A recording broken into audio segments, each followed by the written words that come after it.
Great to speak with y'all. I'm RMS, speaking on behalf of Urban Asian. Super blessed to be speaking with the one and only legendary producer, hip hop icon Swizz Beatz, along with his incredible son Nasir, aka Note Marcado. Hey. We're here to talk about your brand new show, Drive With Swizz on Hulu. How y'all doing today, man? Oh man, we good. We here working.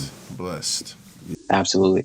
Listen, as a artist and producer, somebody who's been a student of your work for my entire life, bro, Swizz, it's an honor to speak with you here today. Thank you. And to see what you did in the show was super fun, super amazing. Talk to me a little bit about the inception of the show. What drove you to want to bring international car communities to the world stage? Being into cars, coming from the South Bronx and seeing cars go by that I couldn't afford. That's my car. This is my car. To owning a Nissan Z300 twin turbo. My love for cars started back then. But then, since then, I've been collecting cars and I've been traveling all over the world and seeing different car cultures. And I thought it was amazing to be able to bring people into a different entry point, not just showing, multi-million-dollar blingy cars with no backstory and things like that. Instead, we brought people to what's right around them in their backyard and showing them how people are doing so many amazing things. And even whether it's in Saudi Arabia, whether it's in Japan, whether it's in Houston, New York, Miami, everywhere, although we didn't shoot Miami Yet. Coming up. That's exciting. Nah, I love that. Nasir, I feel like you really shine in this show too, man. Your genuine reactions, your relatability. As a viewer, I felt like I was experiencing things through your lens. What was your experience like working on the show? And do you feel like it brought you closer to your dad too? Definitely think that all of the experiences brought us way closer because we were on a constant adventure. We were on a constant quest for new knowledge, new culture, and just facts that we simply did not know before. Like, we were being taught. We were students together. That's what it really was. It was like we were in school together in a really awesome way, and we got to explore that side of things together, and it was amazing. That's lovely. That's awesome. What I really loved about the first episode was immediately y'all dove into highlighting Black and brown creatives and craftsmen in the space. I used to watch car shows with my brother growing up, and we never really saw that kind of representation. So talk to me about that. Was that an important, decision when going into creating this show? I think we was going into the show, we wanted to just highlight great people that was into cars, period. I think it naturally played a role when we discovered all of these amazing people of color doing things like mud racing and, the first monster truck driver of color. We was discovering these people of color on the way. We wrote the show to cater to all colors, and naturally, it just showed and it just shined, and it was amazing to see, Black Superman and also, Black father and son showing some positive energy when you don't really see that portrayed on the screens too much coming from our communities. Absolutely, that's beautiful that it happened organically like that.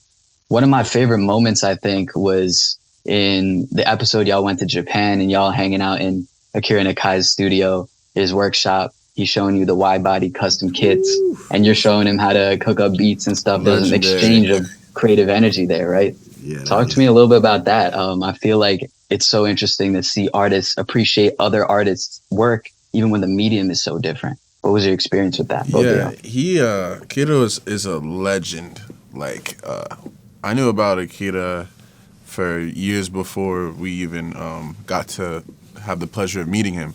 And there's like old pictures of even like Frank Ocean chilling with him in Japan and Tokyo, and he was such a free-spirited guy.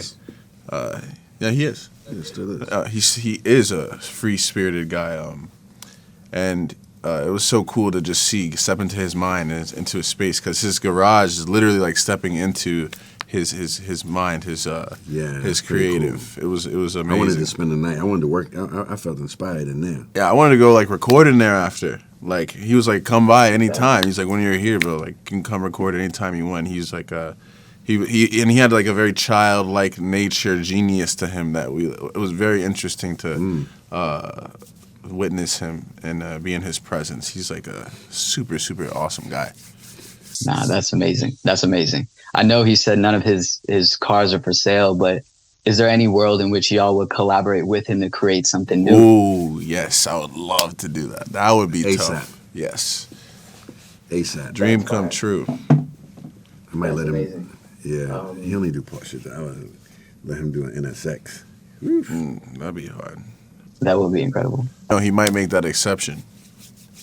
You might make an exception. Let's hope for it, man. Yeah. Another crazy moment in Japan. Y'all are in the passenger seat of these drifting cars with these drift legends. You know, dialing your loved ones, going crazy.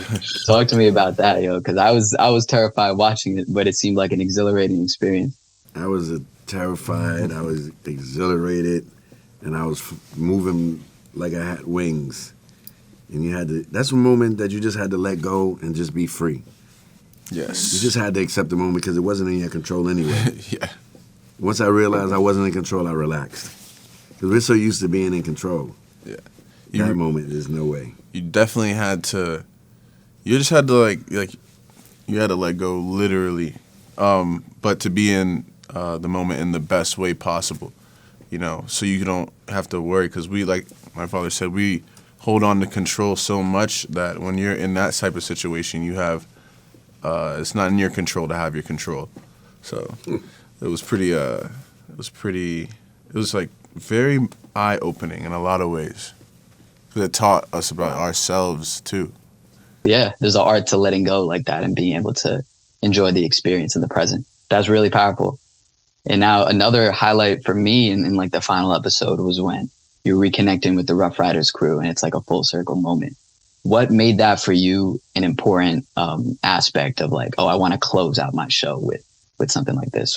My family built something amazing for many years, and I feel like, you know, the Rough Rider from the music side and the bike side, it can get overshadowed with hype or overshadowed with, you know, the family being, you know, very aggressive, Rough Rider style. And so, you know, a lot of people kind of like sometimes write off the Rough Riders credentials. And although everybody was inspired by it, you know, we've seen so many Rough Rider bike chapters happen after my family started this, and even the movement and music with DMX and myself and my uncles, which they created, the label, which is a family business as well. And so, you know, I thought it was cool to highlight the family and show people that, you know, the family is still here. And, you know, they also have Young Riders, which Nas got his vest for.